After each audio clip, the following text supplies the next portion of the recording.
Welcome to Bangkok. Thank you very much. I think Always enjoy. Manev has really set a nice stage for today's discussion.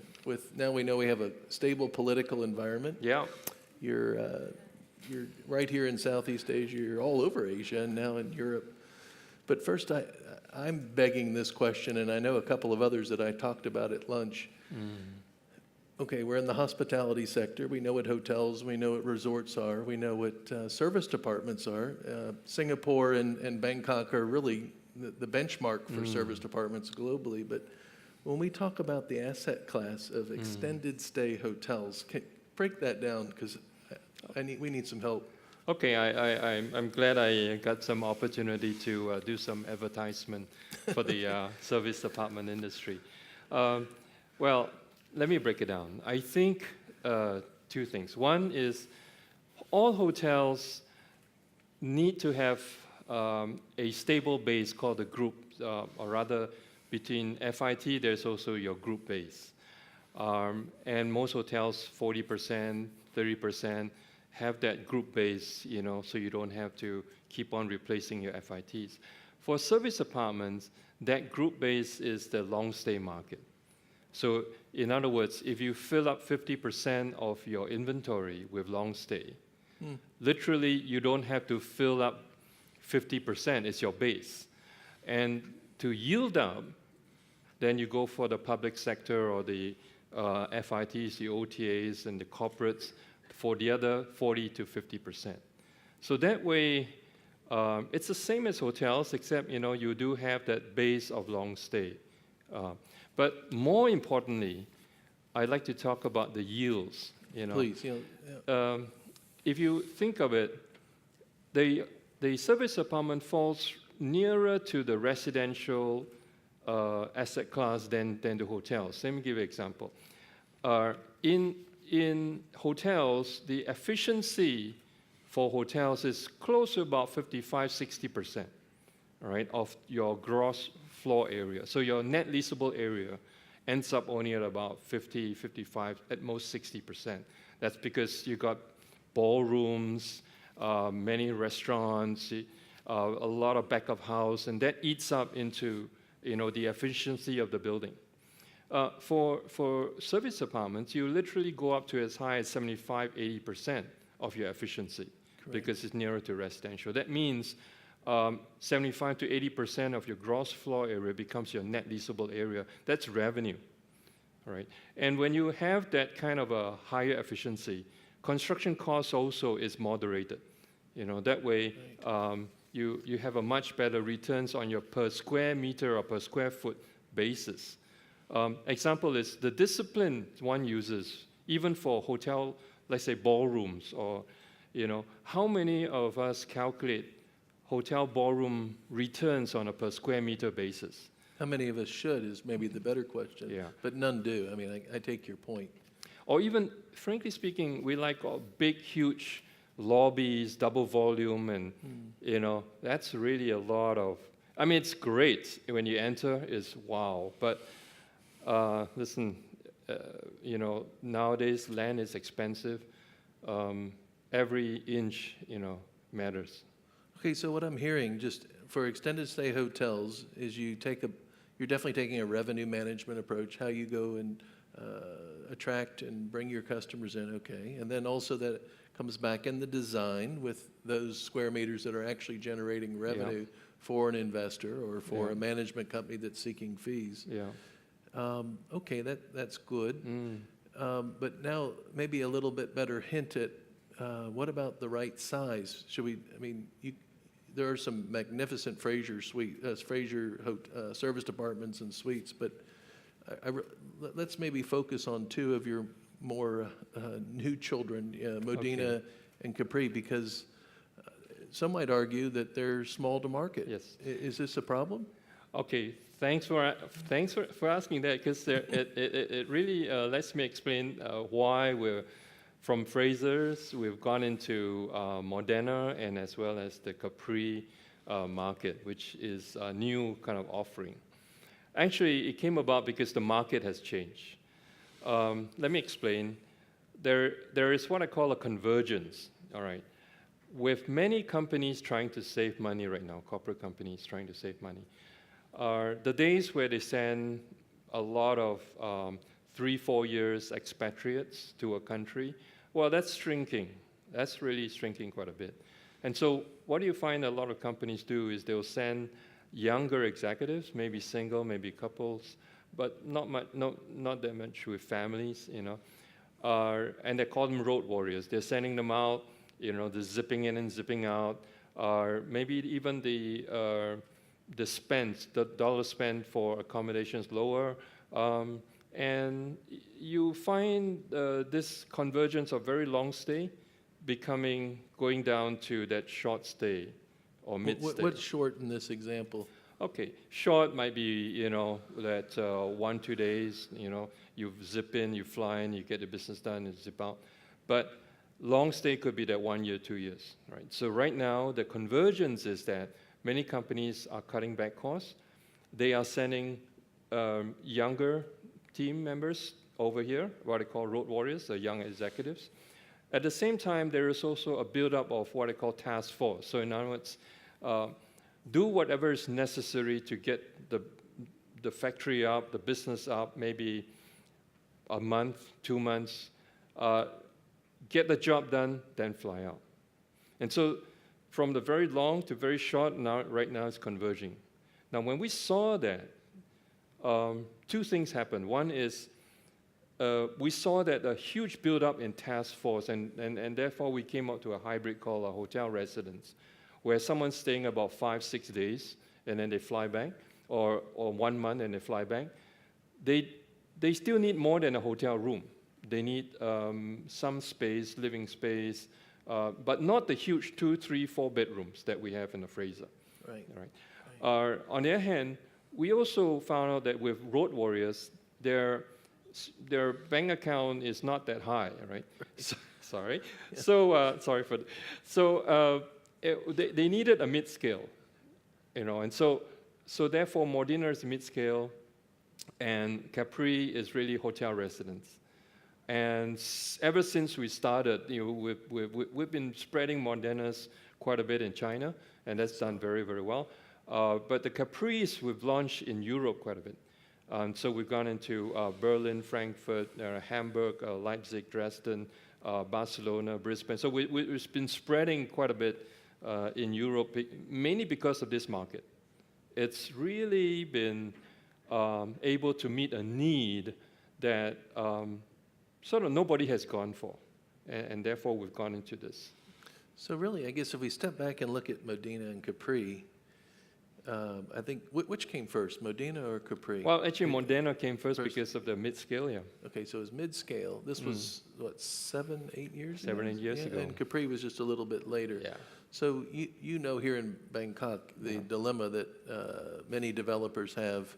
I'm not talking about condo hotels, let's stay away from that, but service departments that really behave like hotels. In fact, many are taking the right path forward and getting a hotel license. Of course, life, fire, safety has always been at the top of the list. You really preempted that in the region, but now going to Europe. Yeah. But that's a great export. I mean, that's a great export story. Why wasn't it? I mean, there are plenty of Germans and UK, and I know you just did an acquisition there. But yes.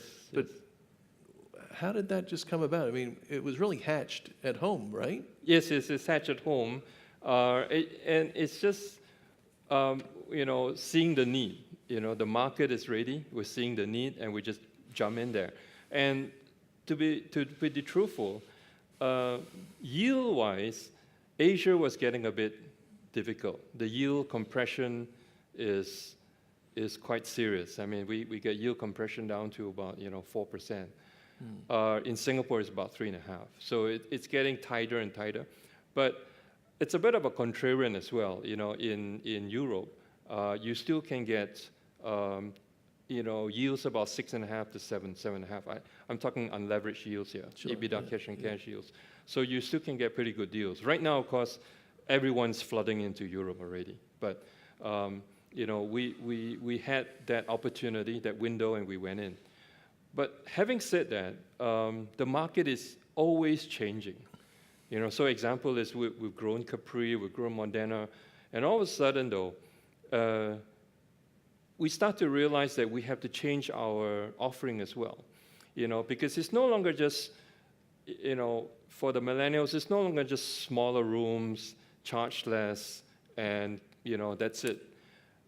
Really, at the end of the day, they are looking for a lifestyle. They're looking for some kind of, social activity. And that's why I've been watching out on the workspace, the WeWorks, the JustGos. They're growing tremendously. And I asked them, really, what, Regus, Servcore has been around for ages, right? What's the difference? And talking to them, they says, look, I'm not just selling desks and space.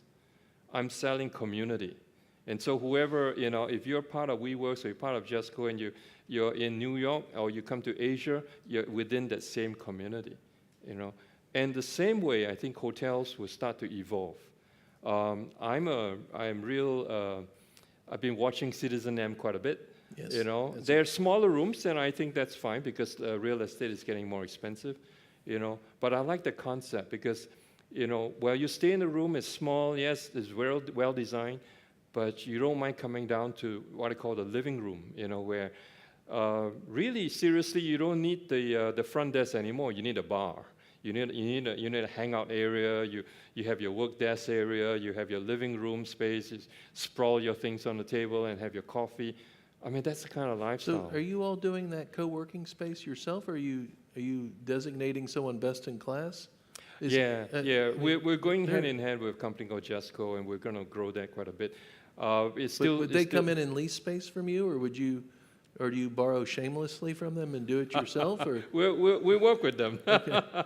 We work with them. Okay, there's one particular project in Singapore called the Capri China Square, Right, and that's we've leased out WeWorks, in the front building. And so a bit unashamedly, we said, can we break open the door and so we can share, They said, okay, go ahead. So we're going to do that. But we'll have different models. But, really, it is about, it's about social integration. Right. It's not just a room to stay. Hey, I mean, these guys got it done. I mean, they got the best coffee, common man roasters. They got beer, happy hour, and, hang out. I think in your role as the chief executive officer at Frasers, you're not afraid of the numbers.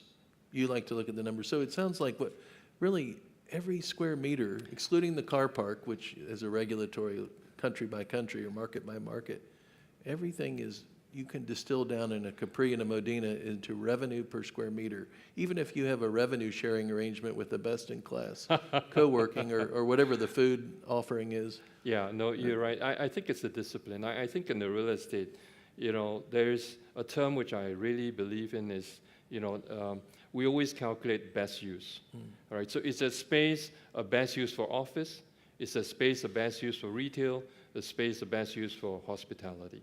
And so every square meter is work on a return basis. I mean, no longer are we owning hotels or going on an ego trip, nice, huge, big. It's gotta bring that returns, and it's that discipline. I mean, hotels with restaurants. How many of us with restaurants, we put in the rental, we put in the utility bills, and run it like a separate business. I'm not sure, but everything should be run like a business. No, it's good, Choe. Before we talk about some of the growth that you talked about, we can maybe get a glimpse of your success, how you grow. Who are really your competitors in these two spaces? So that's the mid-scale, service department, extended stay hotel, and then a little more zippy, sexy, larger rooms, maybe nicer refinements with Capri. Who would you benchmark yourself? And if you want, you can talk about that in Asia and Europe or however you'd like. Yeah, I like to see our competitors in a wider sense. It's not just service apartment operators at the end of the day. I think any hotel group that has gone into this space of the millennials. The reason I'm focusing on millennials is no matter what it is, right now it's at least 30% of the whole, travel industry. Deloitte says in 2020 it's going to probably go 50%. So this market is growing, and any hotel group that is picking up to go after this, I think will be in a great position to capture that market. That's why I've been watching out the space. I've been seeing and watching, example, Citizen M or Ace Hotels or Leslat. I mean, they're all the new offering that's coming up. Marriott has done a great job on Edition. Someone mentioned Andes, Indigo. I think they're moving more into this space a little bit more, and that's why I think about 3 years ago we actually invested in a boutique hotel group called Malmaison and Hotel de Van. All in all, about 40 hotels, many in UK. Right. And really, it's boutique because at the end of the day, the millennials are looking for something not so much. For those of you who own the Ritz-Carlton and the St. Regis, they're maybe not in that bracket range for the St. Regis and the Ritz-Carlton, but neither do they want just cheap. I think they're looking for something different, almost anti-establishment, something different, not cookie cutter. And the hotel that really gives them this lifestyle, something different, it's gonna win big. So these are our entrepreneurs of Europe, of Asia, and including China, where I know you've had great traction. Okay, so maybe 60-70% of them are doing an expense report and on a monthly basis. Like here, we've done some work down in Bangkok and Sriracha. What used to be equivalent of $2,500 US has now been pared back to $1,600-1,800 a month. Yeah. And that may or may not include breakfast. Okay, so then you have the other 30% that are the entrepreneurs. They're not expensing. It's their own, it's their own company. Yeah. We have a lot of entrepreneurs in Asia. Yeah. So price sensitive. You're not getting. I don't think you don't have a reward system, do you? You don't have a point system. We have a loyalty program. So yes. all right. So they're at least getting some of that they can put away for the rainy day. So it could be 1 or 2 nights. It could be 2 months. Okay, but we didn't answer the question as to who you think your competition is. So I'll offer up 2 that I think. Okay, sure. So we have like IHG's, was it Staybridge? Staybridge, yes, okay. In Bangkok, the Staybridge kind of looks and smells like a service tomorrow, but it's also a hotel, or I'll have the one that's planned on Tong Lo. The one that Marriott has that I guess it absorbed through the Starwood acquisition. It's slipping my mind. It's inspired by Westin, is it? What's it called? 4 Points? No. Aloft. Well, it's Aloft, but then that's the other one that's Elements. Thank you. Elements. Is Elements? Yes. Elements is yes. But we don't really see a lot of Elements in Asia, so Not really, it's really your market. I guess that's what. Yeah. I mean, I don't want to jinx you here. But. Thank you. Thank you for your thoughtfulness. No, I tell you seriously. I mean, for years the hotels have not wanted to get into this space, and I'm thankful because that's really given me quite a blank sheet to go after. But seriously, I think right now everyone's looking into this space. Yeah, and not only in this space of what I call the traditional service apartment, it's moved into the space of Capri and Modena. And the reason is what you say. The road warriors or young executives is price sensitive. They're paying lower price. They maybe lesser stay, not as long a stay, and so what kind of returns are we getting? But I think that's where it falls in line with if we build it right. All right. In other words, we don't need huge, big 3-4 bedroom apartments. Right. If we build it right, example, our Frasers Suites in Singapore is about 22,000 square meters. We can fit in about 260 service apartments. If I turn that into Capri, I have a 500-room Okay. Capri. You know, I mean, I could, on a per square meter basis, on a lower budget, actually get more accretion from the yields than on a per square foot basis. Perfect. You've moved into sort of the next little topic. Is that there are a number of financial people here in the room, investor type people.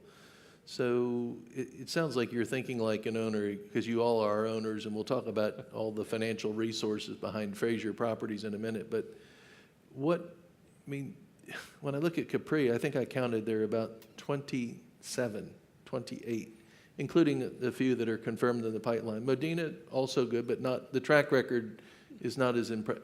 Capri is really cool. Yes, it's it's growing. really something you've got right there.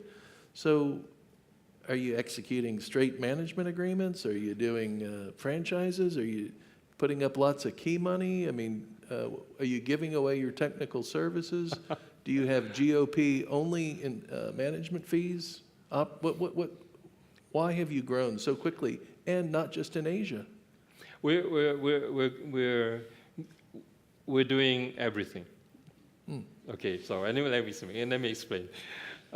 Okay, straight vanilla management contracts. That's what we do as well. Maybe about 60% of that, you know.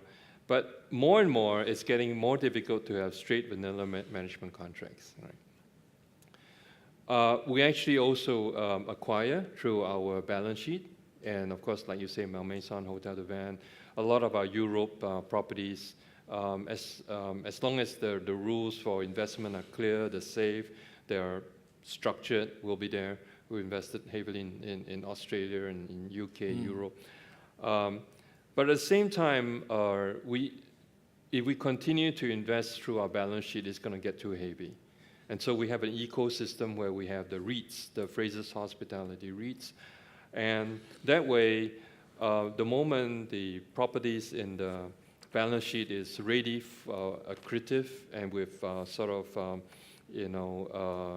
ready for pipelining into the REITs through the capital markets will buy it off the balance sheet, you know, and that way the capital that is being pumped out, we will then be able to redo it in our balance sheet.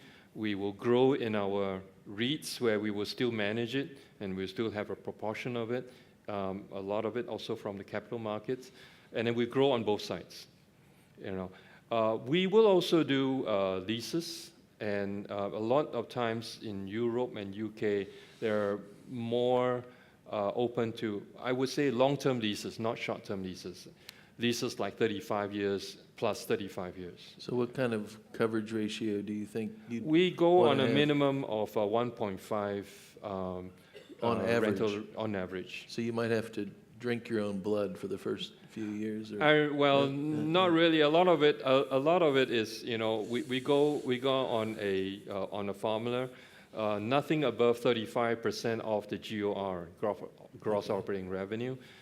So that way, we don't sink in that much in terms of initial investment. Yeah.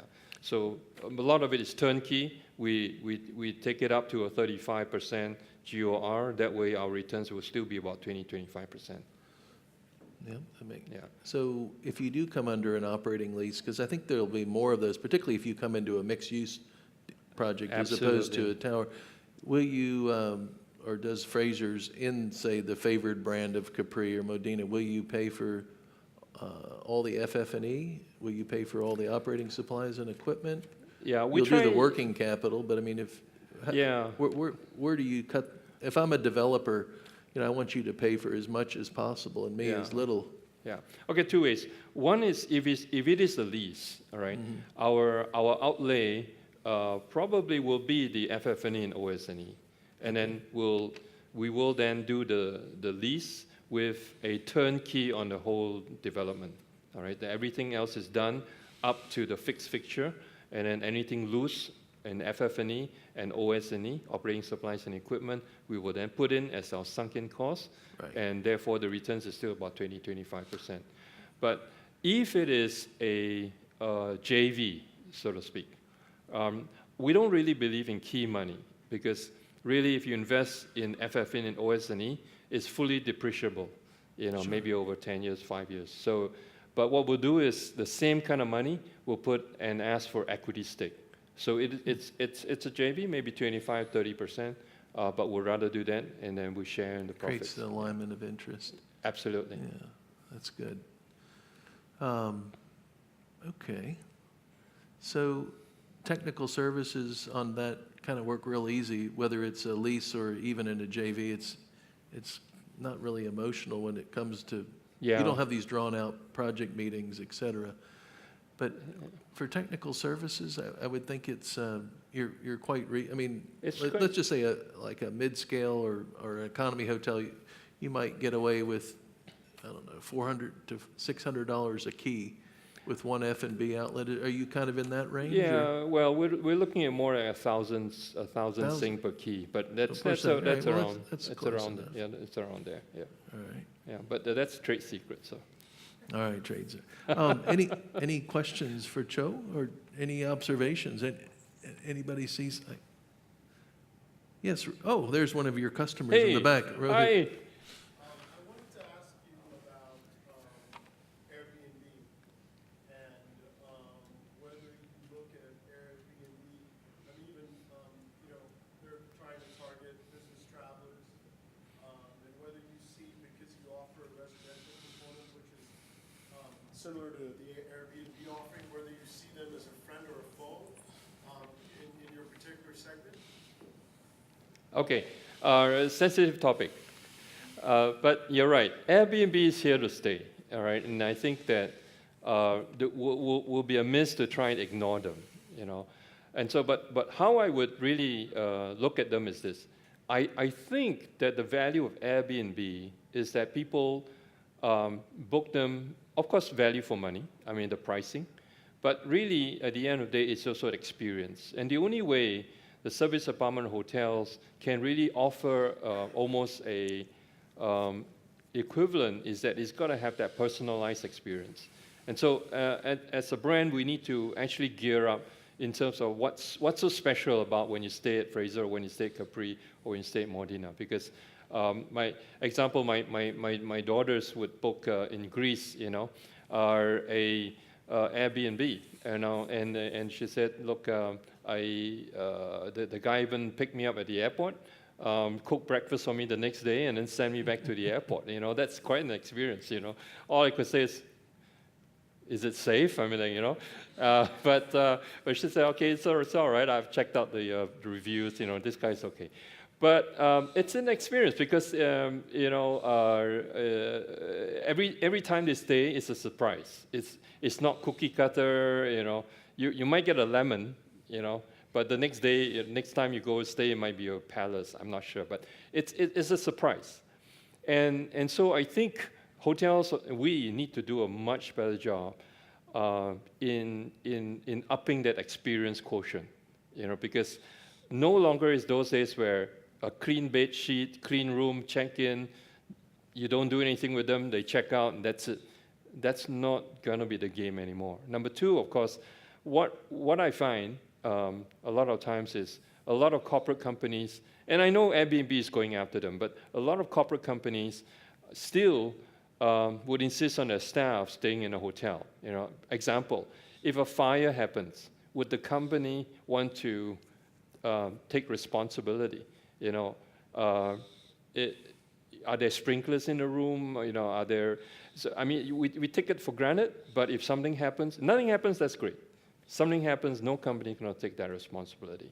We've got ExxonMobil, Barclays, wherever they come, they come and inspect the place. They just want to make sure that everything is done right. So safety, security, it's utmost important. Right? Number three, actually, we did a study with Deloitte, on millennials. And when they came back, they said that actually a lot of millennials, and also Chinese millennials, they still want to book hotels. So it's not like a given game that they're going for Airbnb. But to ignore them would be disastrous. And right now, Airbnb are courting hotels as well. You can actually book hotels through Airbnb, and I think they're smart. If they see themselves as a booking system, I think that's a real great avenue for them to earn the money. Well, just anecdotally, and Yeah. I think Rohit he was being very polite. last Friday, or it's Thursday, last Thursday, the courts came out and said, Airbnb, you're operating illegally Yeah. in the Kingdom of Thailand. There was supposed to be a meeting Saturday somewhere here in Bangkok. I haven't heard any. Has anybody heard any outcome as to whether they've sprinkled holy water on that and it's over? But I guess the point is with Airbnb, to be going to licensed hotels or extended stay hotels, or this is actually a good time for them to be legitimate. I can't say that about all the other jurisdictions, but in Thailand it's quite relevant if they want to harmonize. So you may have another OTA channel, just like you use the others, Absolutely. as you do your broader revenue mix. Yeah, so it can be seen as an OTA channel, and of course, last but not least, you can't fight them, join them. So actually, there's another way is to buy up a reservation system and get into the game. Any other questions? Yes. I've been watching Bridge Street, and there, obviously, Bridge Street is originally in the same business, but I've been watching them morph into really a technology platform. Yeah. I'm curious what Frasers is doing from a technological point of view to get in the game. Yeah, we've been watching Bridge Street as well, and we've been watching Seiko. They're all the same. We've been watching a lot of the what we call horizontal integration. We are looking into a platform for reservations. So we don't. If we get into it, it'll be. It won't be just a reservations. It's a technology game, and I'll explain that later. But why not get into this game? Because it's a related business, and we don't need to just make distribution for our property. We can distribute for other like properties as well. I mean, there's a lot sensory invested in this one night. Or standard internet. Standard, but it's Yeah. the one of app their is one brands, night. yeah. There's also, we're looking at several others like Mr. and Mrs. Smith. There's so many of them, but once you get the right one, we can get into this game as well. It's a real key, But B, it's a technology game because at the end of the day, if you look at standard or one night, it is very mobile driven, and right now everyone's got to be a mobile first technology because, again, millennials or millennial minded. Everyone is making bookings through their mobile, through the system. It's got to be easy. It's got to be fast. All your payment gateway are all in the mobile. So, if we buy into such a company, it is buying into a technology game, and that's so much needed. Yeah. So I don't know when I answered that question, but you're absolutely right. Yeah. I think we're out of time. If you would join me in giving a warm round of applause for Choe Peng Som. Thank you. Really a great discussion. Thank you. Thanks Thank you, a lot. I Charles. enjoyed that. Thank you. Yeah, go ahead.